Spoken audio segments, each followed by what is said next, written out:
Your source for everything paranormal. Para-X. The views expressed and the opinions given by the individual host and their guests do not necessarily reflect those of Para-X, its affiliates, or its sponsors.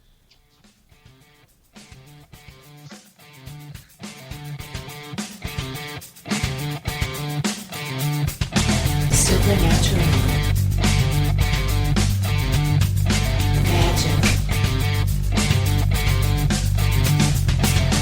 Ghosts. UFOs. Bigfoot. Extraterrestrial. Psychic energy.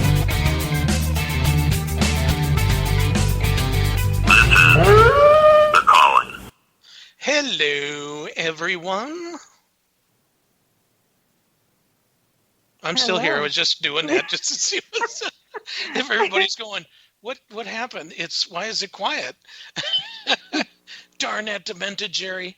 Anyway, welcome to The Calling. It's another night of fun and what else, girls? Fun And mayhem, and mayhem, excitement, excitement, chaos, utter confusion. craziness. Yeah, and moments of, what the hell is Jerry talking about? That type of thing. Oh, another Wednesday. Another Wednesday. All right. So, boy, is it ever cold here. It is cold, and it's funny because there's extremely dark clouds, and then all of a sudden it would be no clouds, and it'd be sunny, and then dark clouds again. And then when the dark clouds came in, the wind would whip like crazy. And on the news, they were saying, oh, it's so odd, dark and then sunny, and then the rain comes. It's like, what rain? All we got was leaves blowing around like crazy, Oh, and even Karen's saying, we got the same thing up here. It's fun. I think you have Dementors. Dementors. Oh, yeah. That's okay. You guys are my Dementors, yo. And now Kimberly says it's starting to get dark pretty much down there, too. Well, it is. It's some hail up there. Wow. Yeah, the sky looks like a pinkish, bluish, smoky gray with cloud. I mean, the clouds are really, and it's just dark, super dark. What's smoky gray? Smoky. Oh, smoky. Yeah. You got to put some more of the smoky into it, then we'll know what it is. Yeah. Right. Okay. And so there, it's just not that good. So yeah, hail. We didn't get any hail that I know of because I don't remember seeing any. Oh, hail, no, that's right. Well, she swung her head on that one. I could just see her doing it. Anyway, so tonight's show topics are dun, dun, dun, dun, dun. What are they, Willow? Souls. Old and young. So there you go. So since she's the older person here, I'm kidding. No, it's very interesting. Or wiser. There you go. Budweiser. What was I going to say? Okay, so old souls and new souls. It's kind of funny is that it's to me it's like baby boomers versus millennials. And okay, hold on. There's a really funny story I got to put on that real quick, and then we'll get on with the show. So the other day I drove up to Karen's, drove up to Effie, Minnesota, and Nicole came with. That's my roommate and part of Sim. She's only 24 years old, and we were driving back. And she goes, God, she says, I hate these 2-lane highways. And I went, 2-lane? This is a 4-lane highway. And she goes, no, it's not. It's a 2-lane highway. I said, how do you get 2-lane highway out of this? Well, there's 2 lanes. There's 1 lane there, 1 lane there. And I said, in what direction we heading? She said, south. I said, okay. And then there's 2 other lanes, and they're heading which way? And she said, north. I said, okay, so that's a 4-lane. No, it's not. I said, yes, it is. It's a 4-lane highway. I said, you have 2 lanes. If there's one going south and the other one's going north, that's a 2-lane highway. You're lying. It's like, what do you mean I'm lying? That is not. I said, I can't believe you. I said, millennials, my God. She even had to Google it to see if I was right. And then she wouldn't say a word. She just stared forward. And I said, did you just Google that? And she's like, I'm not going to say. And I said, you didn't you? She's like, yeah, okay, you're right. And I said, well, yeah. I said, wow. I said, I'm very surprised you didn't know that. She's like, no. I said, do you know how to work a rotary phone? And then she looked at me and she said, conversation is now over. So now I would like to get a rotary phone, put it in here and ask her, do you know how to work that? Exactly, Kat. Kids these days. Yes, and Stephanie's saying that it's migraine city today. That is true with the weather the way it is. Yeah, it's the hot and cold, I think. That exactly. Mm-hmm. It's true. It's true. It's the hot and cold. Yep, the hot and cold. Hot and going cold. in and out. That is true. That is most definitely true. So old souls and young souls or new souls. When it comes to Kimberly, give me your definition of an old soul and a new soul. I don't know. It depends on when you're talking about it. Like an old soul is somebody who looks young, but yet they think older. You know, they think like more wiser, and they're more calmer than most like people that are, you know, young their age, and they just like rather stay home, read a book, you know, stuff like that. I think that's what persuades like an old soul, what an old soul would be. And a young soul would be somebody who's still 50 years old and still wants to rock out and still wants to do things that they want to do. You know what I mean? Like teenage way. They don't ever grow up. Never grow up. So that's living, though. I mean, I think that's in a living life. So. Right. Yeah. Willow? All right, here we go. Down the rabbit hole. Woohoo! All right. So number 1, old souls. So how old is the planet? Okay. And if you believe in reincarnation, let's get into this, right? So if we believe in reincarnation, how many times has our souls been reincarnated? So if, let's say it's 2,000 years, like I've met people and we've just connected and we'll look at each other and we'll go, Samaria, right? Mm-hmm. Yep, Samaria. That's where our souls met before. But I've had weird experiences like that from lots and lots of people. And so when I look at an old soul, I can see this in like, I have a client.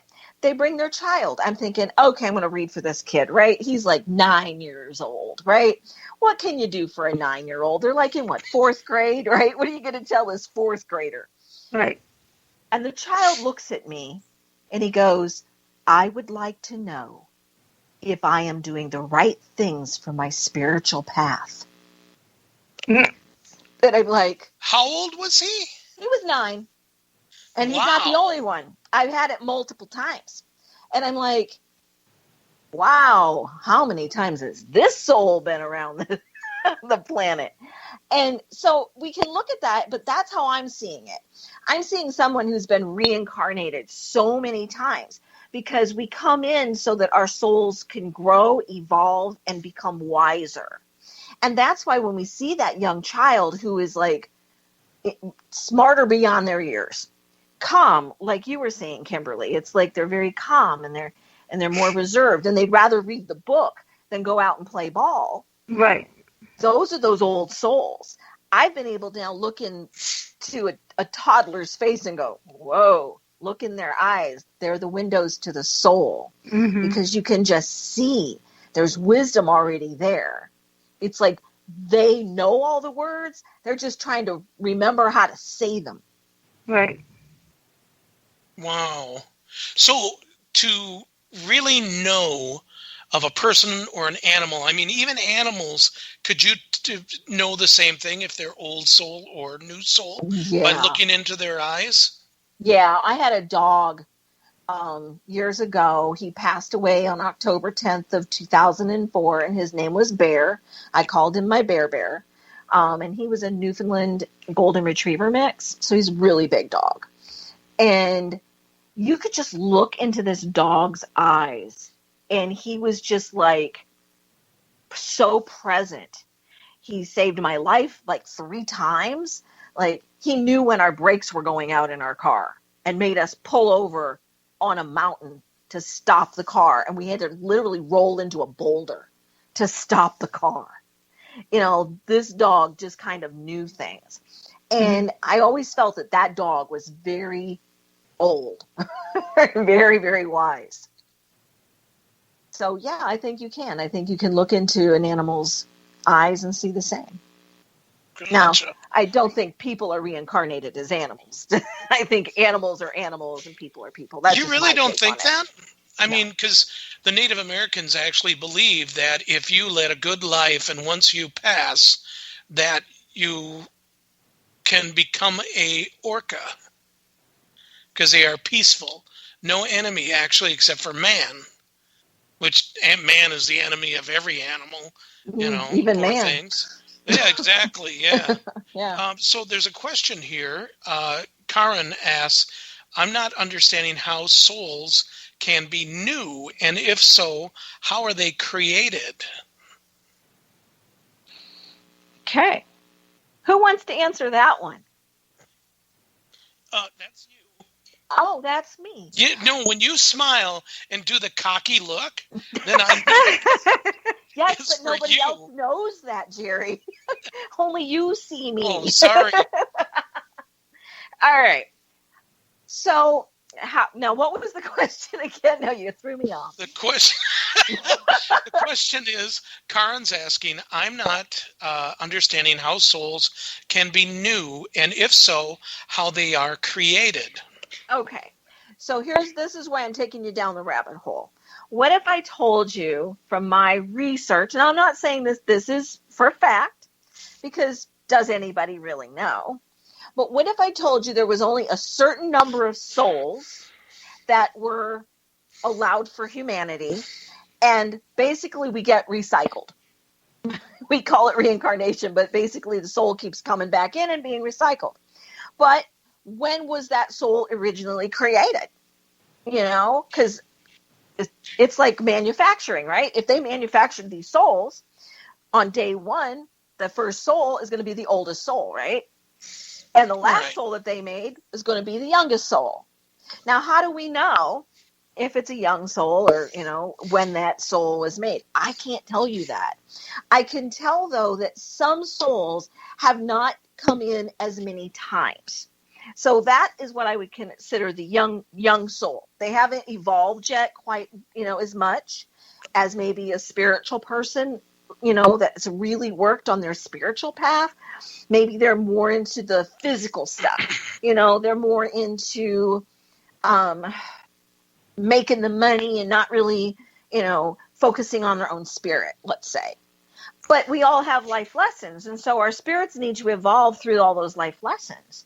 So I think when we come in, and if our soul hasn't been in here enough, then we're a younger soul. I don't think they're ever going to be a new soul, because I think every soul has come in a few times.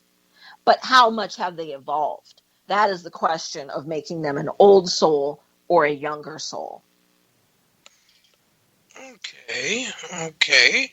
So you're saying that souls are recycled. But it depends upon how many times they're recycled before they're an old soul. Is that roughly what you're saying? Yes, how much they've evolved. Okay, how In their does a lifetime. new soul, excuse me, how can a new soul be created? I'm not sure. I think we have as many souls as we're going to have, so I don't think that there's any more being made. Really? So you just think it just keeps going on and around, stuff like that? So, okay, hold on. You brought something up a little bit ago. So, like, one of those souls could actually go into an animal. If that's what your belief is. Right. But you don't believe that. I have not seen that. Okay, so if I have not seen that, then I cannot say that that would be fact. I know that people feel. I've lived on Native American reservations, both in Canada and the United States. And I know they have different beliefs. We all have different beliefs on our spiritual paths. I have resonated with certain animal totems. Now, does that mean that at one point I was a wolf or I was a road runner? You know, I don't know, or if that's how my spirit just connected with that certain animal to pull in some of that energy rather than I was a wolf or I was a road runner. You see what I'm saying? Right. So I think we all have our own beliefs. It's just that's how I believe. So even though I was around everyone who may believe I can come in and be the wolf or I can come in and be the bear. And I think every belief is beautiful. And that's why I love to learn so much from everyone. And I'm picking up, you know, I learn from different traditions. And so it's just my belief. And from what I've seen with my medium work and, you know, working with the child that's 9 who he looks like, you know, he's intelligent like a 50-year-old. You know, and that kind of stuff. It's only from my own experiences can I give you my opinion. And, well, we know what opinions are like. We all have one. Exactly. Okay, so Karen's asking, so there aren't any new souls being made, just a set amount with varying amounts of wisdom? That's what I believe. Okay. Because I don't know how they're making them. Now, you know, it's true. Like if you're Christian, maybe you believe that God is making more and more souls. But why? And then I have to say, why? If we're reincarnated, why do we need to make more souls? Right. And also the Christian belief also, too, that some people are soulless. Mhm. So That's where does the soulless come from? What exactly is a person then actually called if they are soulless? Well, that's what the beliefs of a Catholic. They believe that their soul goes to heaven and stays there. You know, that I don't even think there is a reincarnation through the Bible, through that. But I feel that we do get reincarnated, and kind of just the way what Willow is saying. But I do believe that we still have, I just believe that we still have, there's probably is some, I would still think there would be some newer souls being made still. I would think. You know, I don't think we should always, I don't think we could be always reincarnated. Because, like, how far are we going to be reincarnated? Like, seriously, let's think about that. You know, how many times are we going to be until we're, you know, once in a while, I would think our souls would be rested after a while. You know, do you understand what I'm saying in that sense? Yeah, I don't think we come in immediately. Okay, when I say reincarnated, I know there's periods of rest for our souls. Right.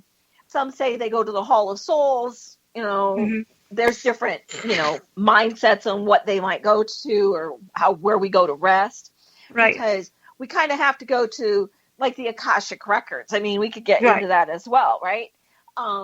If we looked at that, we could go, well, I have to go here after I pass from this human life into, well, my waiting time, because there are spirits on the other side that some I have seen them, they've come in again. So it's hard for me to reach them. Right. Okay. When I'm trying to do my medium work, there are others that pop up right away and they'll tell me, no, I'm not ready to come back in yet. I got work to do over here. Right. And so, yeah, there's a resting period. Yeah. They don't come right back in. There are some that do. There are some that they Well, leave like and they want to come right back in. like for instance, like how those children say that all of a sudden they said that they used to be in the world, they used to be a German soldier and they did this and they did that, and then parents are like, oh my gosh, how would he know all that? Right. You know what I mean? And yet it may not been that long ago that apparently he was this soldier, and then they do the research because the child's blabbing all this different stuff that he knows. They do the research and there really was somebody at this day and age that was a soldier, that was a airplane fighter or whatever, and he says, oh, this is how I died. You know what I mean? And sometimes they could be very young. They could only be what? I want to say like maybe 10 years or something difference between each other, between their soul, their old soul, and Totally. and that. So but I would think that eventually we'd be able to rest. I don't, it's like, oh, here we go again. Oh God, don't put me through that again. You know what I mean? What am I supposed to learn about this? You know what I'm saying? I mean, right? We get to rest. We do. We get to rest. Yeah, Don't we worry, get to Kimberly. rest You're going to get to rest. man. Sorry, Jen. No, you're doing good. Okay, hold on. Where are we at here now? Because there was other people had made some really cool points too. Okay, so Karen says, so there aren't as many new souls being made, just a set amount with varying amounts of wisdom. Yes. Okay, I think we covered that one. I got lost here. Populations getting higher. No new souls would be more for the soulless, or there would be. That would mean there are some soulless. We got through that one too, didn't we? Oh, here it is. Karen again. Or maybe split souls, like split personalities. Right. Heidi of the Gathering might have said fragmented. I think, if I remember correctly, she says that would explain why some people seem soulless, because they are either fragmented or depleted. Thoughts? Yes. No, I could buy that. If we look at the sociopath, I think we mentioned that earlier when we first were talking. A sociopath, they have no capacity to have love, to feel emotions. Mm-hmm. They're basically a walking shell that imitates human emotion.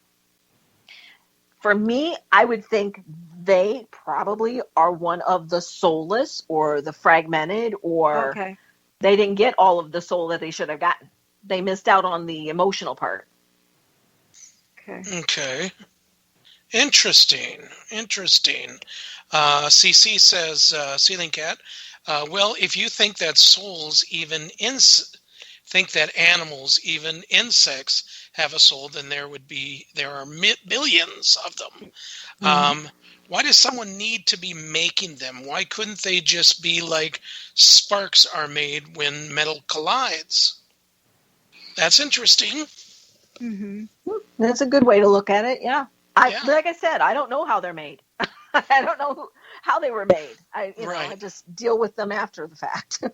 And couldn't souls be fragments of the creator soul? I think all of us are. Okay. Yeah. Okay. I'm not exactly what the metacycle of souls, as above, so below. Could that be a function of the brain lacking an interface?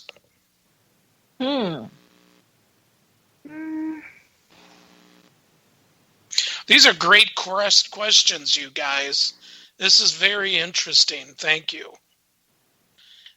And me, I can't answer them. It's the Willow show tonight. Go for it, Willow. People on the earth are microcycle. Okay. Karen also says people on the earth are microcycle. Right. So yeah, but I'm trying to figure out a way to actually answer that. I know. Let's talk about twin flames, okay? Because basically that would be the male and the female half of the same spirit. So we're sharing spirit. Same spirit or soul? Or soul, spirit. Okay. Sometimes people say that interchangeably, okay? Right. So a twin flame is the male half and the female half of one soul. And so they are coming in, and they're in two different bodies, obviously. And so that doesn't mean they're fragmented. It just means that that one soul can now be divided into two. Right? So that can spread it out a little bit more. That doubles the amount of souls that are available, so that we have our yin and our yang.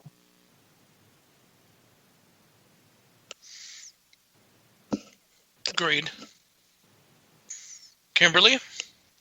Well, I'm just reading like Kat's. She says it was a psychopath child that ended up being empath. I can't even pronounce the word. Because I'm reading Kat's. Oh, what happened? I lost it. Oh, okay. Oh, shoot. Was it the, I think even worse, humans have a soul that cannot manifest through the person adequately?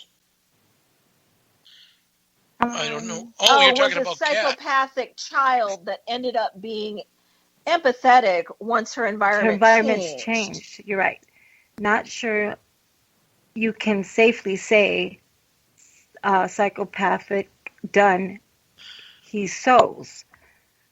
And then Karen says, right, Kat, don't have. And then Karen says, I think even the worst human has a soul that just can't manifest through a person's adequate.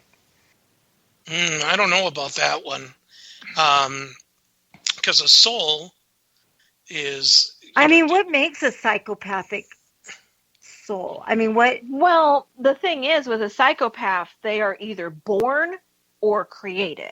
If we look at abnormal psych, those are the two ways you get a psychopath or a sociopath.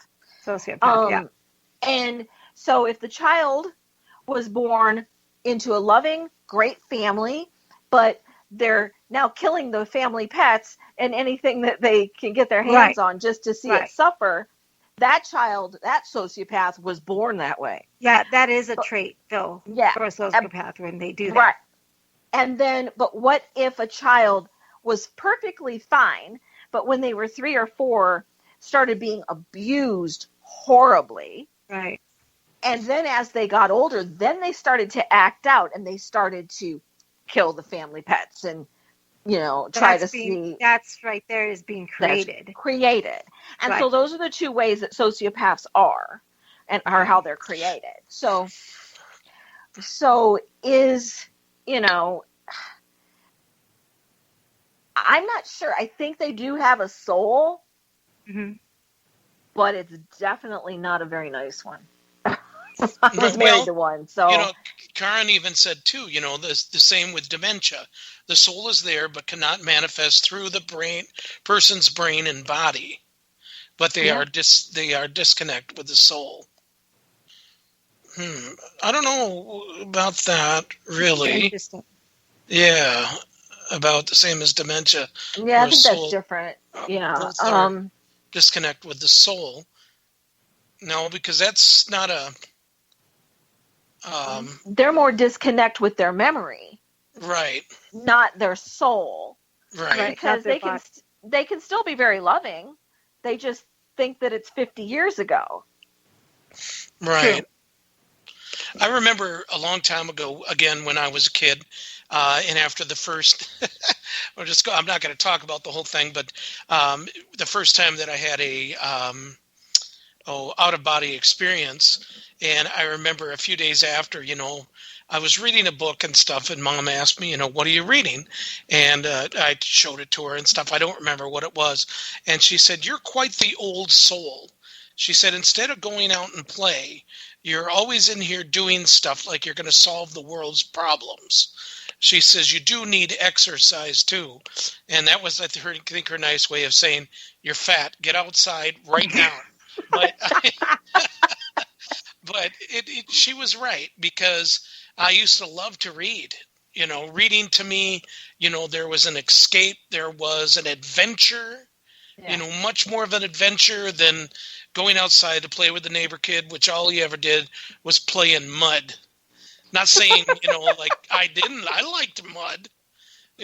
We had fun with it, but it's just, you after reading, you didn't have to take another bath. But it was the first time that I ever heard of Old Soul. And it was quite a few years later when she finally told me exactly what a new and an old soul was. But I really don't I'd remember anything that she even said. Weird. Yeah. And it's break time, Jerry. Oh, it is. It's break time. All right, everybody, we're going to be right back. We're going to get out the graham crackers and milk, and we're going to go on break, and we'll see you guys in about 2 minutes. Those geek ladies, Sean and Victoria from Exploring the Paranormal with Geeks Paranormal, are at it again with another amazing season full of paranormal celebrity interviews with amazing guests and stories of haunted locations and so much more. You will hear it first on Para X. Tune in Wednesday nights, 8 p.m. Central. You will not be disappointed.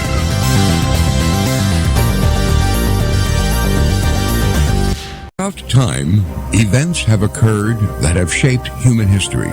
Spirit voices from the past have many stories to tell, and for the past several years, channelers Barry and Connie Strom have been conducting live channeling sessions and relaying those stories and messages from those on the other side. We invite you to tune in to Barry and Connie's new show, Channeling History, on the Para X Radio Network every Sunday night at 9 p.m. Eastern as they relay the messages of those voices from the past, the ones who have witnessed history firsthand, and those who have made history themselves. Demons, vampires, werewolves, skinwalkers, all of this and more, Sunday nights at midnight on the Staring Into the Abyss radio show. Come, get lost with us.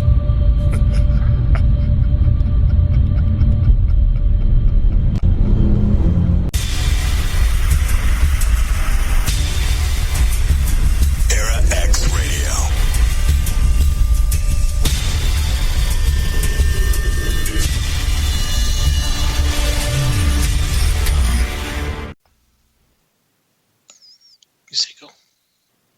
And we're back. This is Jerry with The Calling, and also with Kimberly Juarez and Willow Le Marchand. I don't know why. I wanted to say it again, Wimberly. So anyway, we're having a good time. And if you missed any of the show and you do want to listen to it, tomorrow you can take a listen to it on our website, thecallingradioshow.com.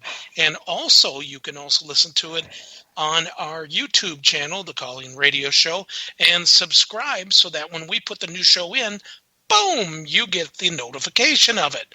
And also, hey, you know what, Para X, it's awesome. There's tons of shows.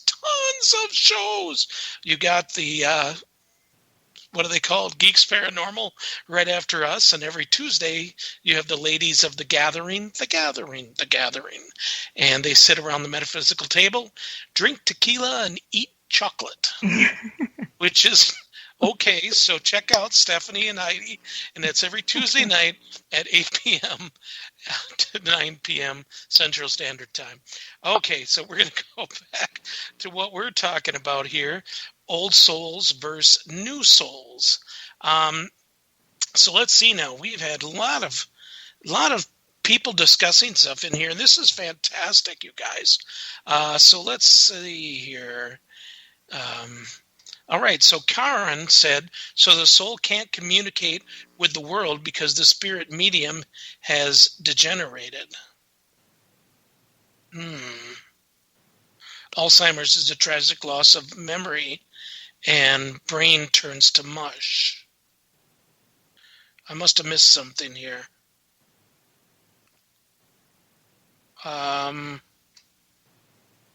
Okay, not for sure. I think that was conversation between her and Kat. Yep, her and Kat. Okay, so let's go past there. Okay, well, that's a good point. Does memory depend on the brain? Those in spirit seem to have memories. So a soul, when when the body has a damaged brain, their soul still has memories of them and of other times too, correct? Yes.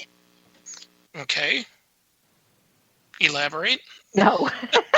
Oh, I can't just give you a yes or no. No. Okay.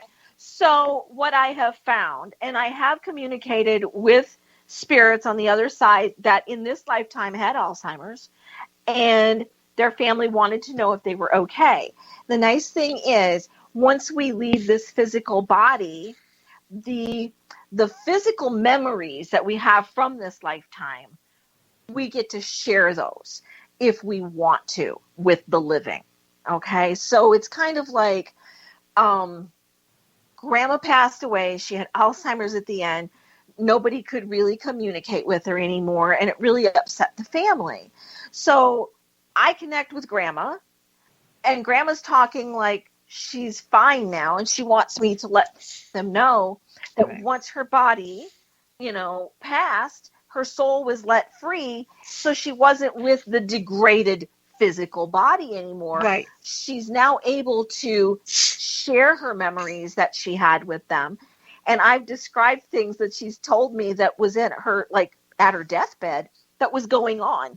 But she would not have known that in the physical because her memory, everything was gone. Right.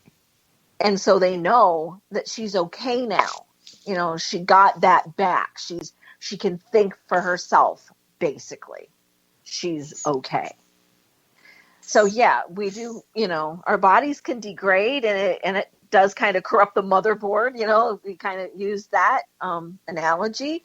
And then it's kind of like we get the reboot on the other side and everything's okay. Okay, curious now, if you have, let's say that you're a kid, you're considered to be a new soul, and you run into a person that is a old soul, but part of your journey. What is, you find each other. What's up with that? What's the purpose? Yeah, maybe? What's the purpose of that? I would say that the old soul portion is trying to help the young soul's portion to grow and evolve, teaching them some sort of a life lesson or giving them some wisdom that they can remember and then build on that. It's kind of like starting sourdough mix. And you got to keep feeding it, right? Right, but something like that would have to happen. If it does happen, is got to be few and far between, unless the souls are pretty much recycled within the family system of people, within their tree, their family tree. Well, what I call it is like soul groups. Okay. And so it's like we may have great-great-grandma, and she was in the soul group, but she's not with us right now. She's already had her human form. She's not ready to come back in, let's say. Okay. But she's still part of the soul group. Now, when we meet other people that we're just connected to all of a sudden, it's kind of like, we call them soulmates. Soulmates are people that are the spirits of the souls of the same soul group. So it can get very complicated. So it's kind of like when you meet somebody and you get you're like, wow, I feel like you know me already, or we've been together at one time in our life, or another time of our life. That's how it would seem like, when you're connected to somebody in that sense, and I believe what Willow is saying is that you learn from the lessons from an old soul to a new soul, and you're teaching each other, basically. Yeah. So, yeah. Okay. All right. So Kat's saying, I don't buy the fragmented soul theory. I think the soul as what we are at the core level, what makes each of us unique. Thoughts? And like I agree. Yeah, I agree, because I can understand what you're talking about with the fragmented soul, but so let's get into that. Like, if we go through some tragedy, okay, there are ways we can lose pieces of ourselves. It's like, and that's why we have people that learn how to do shaman, that learn how to do soul retrievals to get us all back together. Like, a part of us is damaged. Okay. Like, I've gone through a horrible breakup and lost my family and all this stuff. And it like damaged my soul. Right. So they try to kind of glue it all back together by finding whatever piece was lost. That's when I see fragmenting. But is a soul completely fragmented with the sociopath? Maybe, if that's what somebody was thinking. I'm still under the belief that, I don't know, I think they're just plain evil. So it's kind of, like, is that just an evil soul or just nothing? I don't know. Right. Because they are heartless. They are heartless, and they're just dark souls. Like, there's no, can't even say, maybe there is some type of a dark soul when it comes to someone that is psychopath or whatnot. I don't know. But like you're saying, Willow, too, like, they could be hollow. Like, there's nothing in there. Exactly. So I don't know. And they're kind of like a robot, and they go through the motions to pretend so they fit in. Right. Or they have no emotion, to be truthful. Well, yeah, I've met them too. Yeah. They have no emotion. They don't cry. They've never cried. Nothing like that. So you're thinking, like, wow, how come this person has no feelings or empathy for anything? Yeah. So, yeah, I kind of see that. And they can be normal people. These people can be physically normal people and had these normal lives, but yet they've done some pretty damaging things, with no regrets. Yep. So. Interesting. Very good. All right, ladies.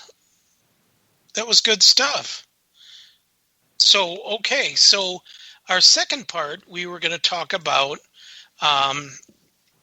medicines, old world medicines. KImberly. I love this. So now, with some of the old world medicines out there and stuff, like stones have been used as medicines for a very long time, correct? Absolutely. Yep. Okay. And like you were showing us some of the stones that you had collected. What kind of medical or, medicinal type of value do they have to them, for the body? As in, is it more of a holistic type thing or what? I hit KImberly. Hello? Oh, me? Oh, I'm sorry. You were the one with the stones, KImberly. Yeah, the amethyst. Like, amethyst, I mean, that's a calming, soothing stone. Amethyst is through the Bible. It has, like, good things. It helps your abilities, like with your, what is also physical and emotional abilities, such as amethyst is good for spiritual retrieving, like when you want spiritual guidance and stuff like that, you use your amethyst. There is clearing ones. There is ones like tourmaline, which is a protector. It protects, and tourmaline is just, I love tourmaline. I think it's gorgeous. Labradorites are, to me, you are more of a mental like whenever I talk to somebody and they have these mental sadness or depression, I tell them, you look at a labradorite and you look at it and it looks like rivers of water, soothing, calming. So I always tell somebody, here, pick a labradorite. It just gives you that emotional calmness. What else? Moonstones. I don't know.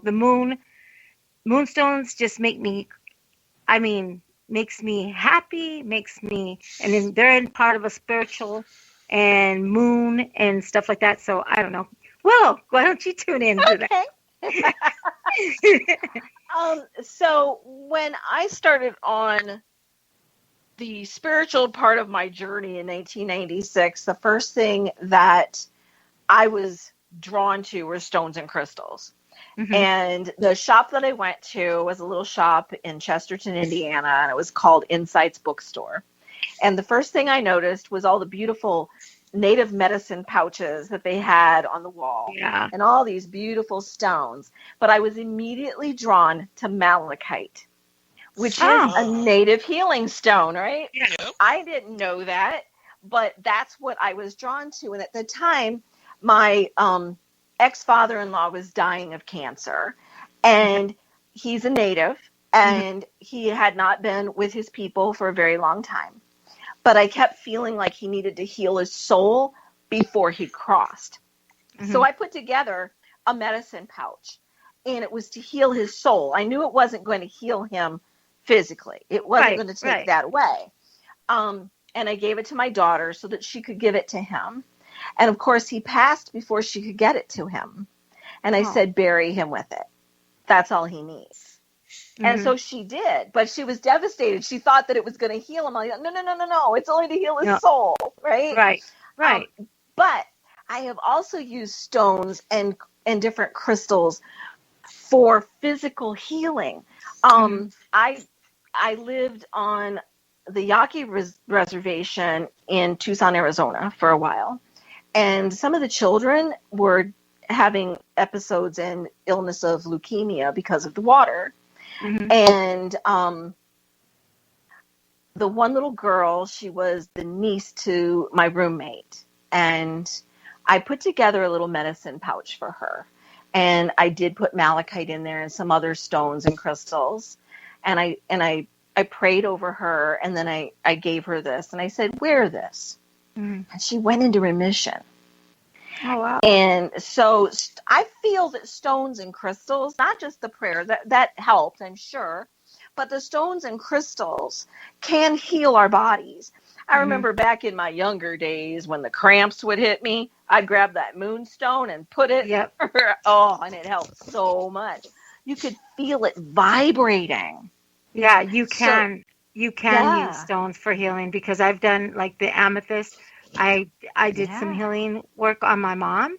Yeah. And there's also a stone that helps bruising.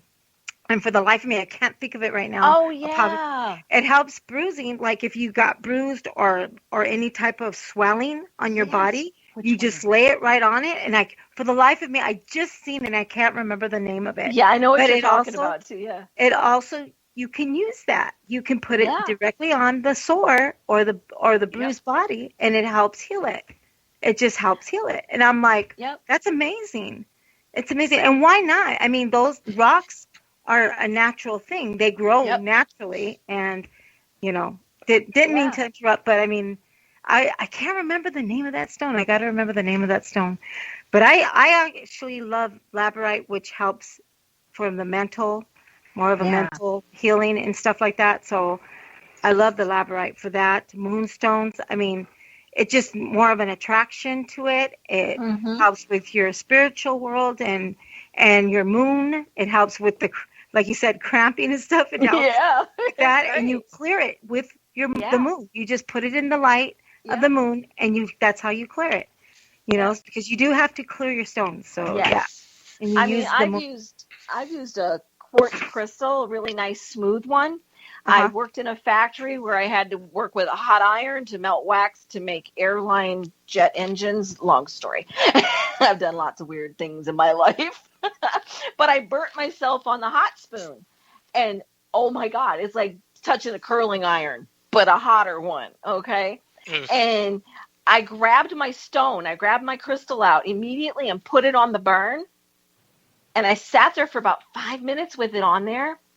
The burn went away. There was no blister, nothing. And everybody's like, how did you do that? I got burned 3 days ago and I still have this, And I'm like, well, it worked. That's all I can tell you. They're amazing. Well, see, that's what I'm kind of curious about. Oh, is she still talking? No, go ahead, Jerry. Oh, your microphone is doing that. Itty bitty little Kimmy again. She's about 2 inches tall. Okay, so so when it comes to stones and everything else, what is good for the ready people? Here it is, for the soul itself. Do young souls and old souls actually attracted to or do better with different types of stones? What I in have a found, way that would be, I'm sorry, in a way that would be like an old world type medicine to help a person. What I have found is each person, if I brought a whole bunch of different people into a stone and crystal shop, they are all going to be attracted to what they need at that time. So, it could be the young soul needs a crystal because maybe that crystal holds a lot of knowledge and wisdom. Or they might need to open the third eye, so maybe they need the amethyst. That's how I'm seeing it, because I have people that'll sit with me and they'll go, where'd you get, because my table's always covered with stones and crystals when I do my readings in the square. So it's like, where'd you get all these stones and crystals? I love stones and crystals. And then they'll bring them out of their purse or their pocket. Look, these are mine. And I love it because they're carrying them. But I find that even children are more, and I'll let them look at the stones on my table and they'll be attracted to certain different ones. One that I would not expect them to be attracted to. It's like, I would think that a child's going to go after the brightly colored one, but they may go after, like a citrine that's more of a muted, like a yellow color, right? Or they might go after my, trying to think of the name of it now. See, I haven't been with my stones and crystals enough lately. I have this, it's called the teacher stone, and it's brown-ish.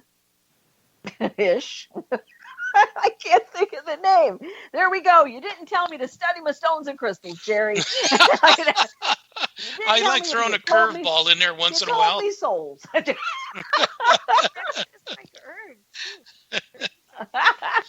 Oh, what did Kimberly say? I don't know. I can't hear her again. She's that little tiny voice. Sorry. You're just tiny. So, in one of the other things too, we were talking about the show on old world medicine, and how sometimes it actually works better than regular medicine. And this is the first time she ever heard me talk about when I was a kid and I had a bad ear infection, and how my grandfather, who was not supposed to do it, but he helped me out and put maggots in my ear to get rid of a bad ear infection on my right side. If I'm correct, it was the right side. And it actually worked. And Kim's look on her face was like so disgusted. But, when you grow up, when you're a kid and you have, you feel all this pain, and you have a trusted, wise person like my grandfather that knew of such things to be able to get rid of it. I just remember Mom's look when she got back, and first thing she did was, how are you doing? How does your ear? I said, oh, it's much better. And then the first thing she did was smell inside the ear, and she didn't smell that medical. And she just screamed for her father and was so upset with him. And he's like, but it's gone. He was actually, Karen just said, leeches for drawing out blood. When also when I was a kid, my brother Jeff had a very, very bad wound on his arm. And Grandpa was actually going to, he was going to cut it a little bit to get it going, bloodletting, I guess you would call it, and then put the leeches on there to get rid of some of the poison on that. And no, they weren't having it. And I'm pretty sure that I had the first treatment from grandfather, and I'm sure Mom did too. But Mom was actually what would you say? She was a girly girl at her time until she had her first child, which was my sister. And then after that, she pretty much was like, I don't care, type of thing. So, she got into that stuff. No, Grandpa was not a powwower, Karen. He just, there was a lot of natives around, and a lot of friends of his were native, and they just kind of talked about and showed different types of things that would help with medicine and stuff, chewing tobacco on wounds, stuff like that, which I think is just disgusting. I mean, Steph's dad used to chew snus. No big deal. My grandfather, there was permanent stains on his chin and on his goatee. It was gross, but he loved his snus. Oh my God, no matter where he was, ick. Well, Halloween was his favorite time because I remember the first time I ever seen a spittoon. And I said, what's in there? German candy. Have as much as you want. Willow's about to throw up. And so I did. I reached in there, and it wasn't candy. It wasn't candy. Yeah. Grandpa was pretty funny that way. Grandma wasn't, though. She used to use a broom.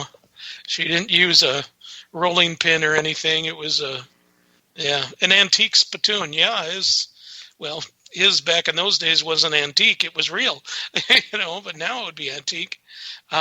Steph, all the kids tried. I remember when our daughter tried it, Casey, and she turned pretty green. And what's funny is that Casey, when it's Keenan's death, and when the day that he passed and stuff, I like to go out and get a tin of snus and put a penny on his thing because he was a veteran, and on his headstone, and bring snus. And I can't try it like these guys do. I mean, Casey shoves it in her face, and it's crazy. And then they leave the rest of it at the grave. So, which is good. It's interesting. So, so Kimberly, are you back? No, can't hear her. Really? Wow, I have no clue. It always happens around this time. Yeah. Yep. This is headset. Yeah, I can't believe the headset won't do it. Did you try to move the jack around inside there? Yep. Well, that's all right. Anyway, we're down to a minute left. 1 minute. Far off squeaks. That's exactly what it is. That's our Kimberly Juarez. Anyway, so thanks you guys for everybody joining in. And next week, what do we have next week? We got anybody on next week? Yeah. We do have somebody on next week. We have. Okay, if you know it, just go ahead. Don't wait for me. We have Alexandria and Mark Anthony. They are paranormal investigators. Both are authors of several books. Very interesting couple. Captured some photo evidence of the Goat Man. Interesting. Now, this is the World Paranormal Research Society, right? Yes. Okay, so they're going to be our guests next week. And if you could get that photo, we should put it on the calling so that everybody can see the photo of the Goat Man. And that's the one of the Hope Lick, right? I believe so. Okay. Well, excellent. All right. Well, we want to thank all the troops that are listening. We thank you all for listening. Para X, you're the rock, and of course, the king of them all, Sarge, our producer.